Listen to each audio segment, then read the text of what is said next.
Henry Manampiring di tahun 2017 melakukan survei kekhawatiran nasional.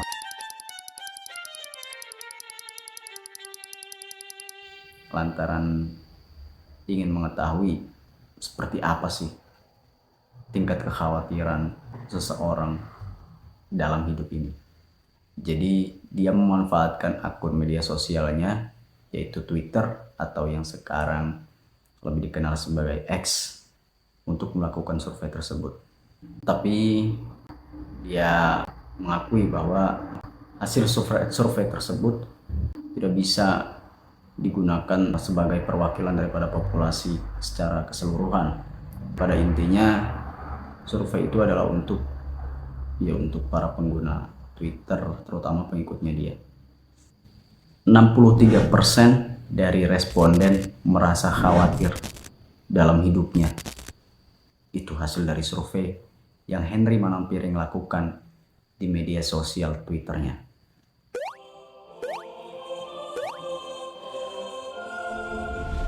Jadi ini sangat miris. Rupanya banyak orang yang lebih merasa khawatir ketimbang yang emang merasa aman-aman aja. Dari mereka yang mengikuti survei tersebut, lebih dari setengahnya merasa khawatir dalam hidup. Di dalam survei itu, Henry Manampiring itu nggak cuma melakukan survei khawatir dalam hidup, enggak, tapi dia juga mencantumkan indikasi-indikasi atau mencantumkan poin-poin relationship, studi, kemudian keluarga, lalu finansial dan lain sebagainya. Ada banyak poin yang dia cantumkan di situ.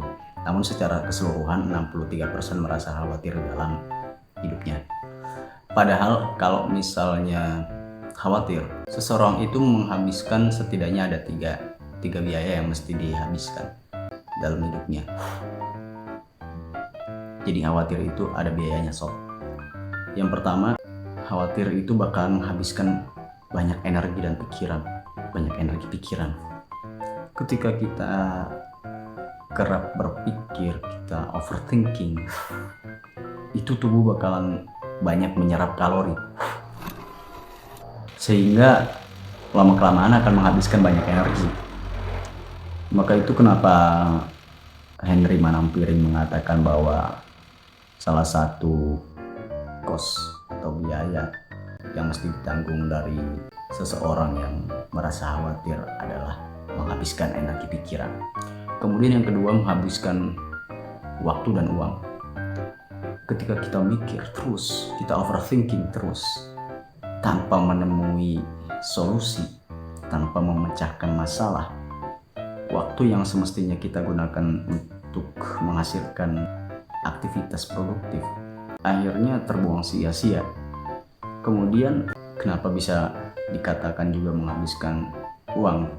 Karena ada beberapa orang yang ketika mereka merasa stres, ketika mereka merasa khawatir, mereka melakukan aktivitas pemborosan, kayak misalnya shopping, kemudian makan-makan, dan lain sebagainya. Jalan-jalan juga termasuk yang sebenarnya nggak perlu dilakukan, tapi kita merasa itu sebagai pelipur lara, akhirnya nggak mengeluarkan uang sekadarnya aja, tapi uang yang berlebih. Itu sebabnya ketika kita merasa khawatir, biaya yang harus kita tanggung ya menghabiskan uang dan waktu. Yang ketiga, biaya khawatir yang harus ditanggung seseorang, terganggunya kesehatan.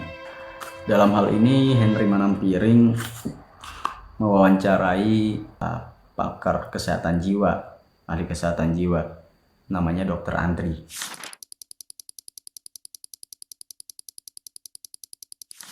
Dr. Andri mengatakan bahwa sebenarnya gangguan psikis itu juga bakalan bisa menimbulkan gangguan fisik atau tubuh. Ketika kita misalnya cuma merasa cemas-cemas dalam artian ya kecil, misal mau presentasi yang lagi kuliah nih, terus kita merasa grogi, kita cemas, bolak-balik kamar mandi, itu termasuk dari gangguan kesehatan, gangguan fisik yang kecilnya aja. apalagi yang nyampe berlarut-larut. Bisa jadi nanti bakalan ke gangguan lambung. Itu yang bisa ditimbulkan dari gangguan psikis. Bahkan gangguan jantung pun bisa diakibatkan dari terganggunya pikiran. Ketika kita stres berkepanjangan, ketika kita cemas berkepanjangan, itu akan meningkatkan hormon kortisol. Lama-kelamaan hormon kortisol itu akan meningkat terus-menerus. Akibatnya kesehatan kita atau tubuh kita tidak bisa membedakan bahwa kita dalam keadaan stres atau dalam keadaan normal. Adaptasi tubuh akan berubah. Itu sangat bahaya. Karena hormon kortisol ini bersifat oksidatif.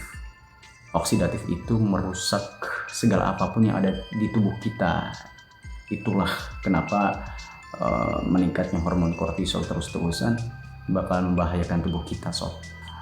Jadi sebenarnya ada namanya rasa takut, kemudian ada lagi stres, cemas atau khawatir, dan terakhir sampai depresi. Nah, kalau takut itu menurut dokter Andri, itu kita tahu penyebabnya. Itu sob, itu yang namanya takut. Kemudian yang kedua, nah contohnya gini, kita takut gelap nih. Kita takut gelap kenapa? Karena kita pikir bahwa nanti ada hantu, ada setan, apalah segala macam itu. Kemudian ketika kita ada di hutan, kita takut nih, kita takut adanya hewan buas, jadi kita sengaja nahan kencing misalnya ketika kita ngecamp. Lalu ada yang kedua itu stres itu tekanan, adanya tekanan dalam hidup. Jadi ketika kita terus-terusan ditekan, kita nggak tahu penyebabnya, kita merasa stres terus, apa sih sumber stresnya itu kita nggak tahu. Itu ningkat sob. Jadi cemas ketika kita emang udah nggak tahu kenapa kita stres. Misalnya kan kalau misalnya waktu stres mungkin karena adanya tuntutan kerjaan dari bos nih, kayak gini ya. Lama-lama kita pusing puyeng. Nah itu kemudian ketika berlanjut nyampe kita nggak tahu apa penyebab kita stres, ya itu cemas. Nah cemas yang berlarut, cemas yang berkelanjutan namanya depresi. Ini yang bahaya. Karena depresi itu berarti udah nunjukin kalau kita itu merasa putus asa, hopeless, udah nggak ada harapan deh intinya. Jadi ketika kita emang udah mengalami fase dimana udah nggak ada harapan, ngerasa kok hidup begini-gini aja, nah itu tuh patut dicurigai bahwa kita mengalami depresi. Kalau kawan kita bilang, waduh kok hidup gue gini-gini aja,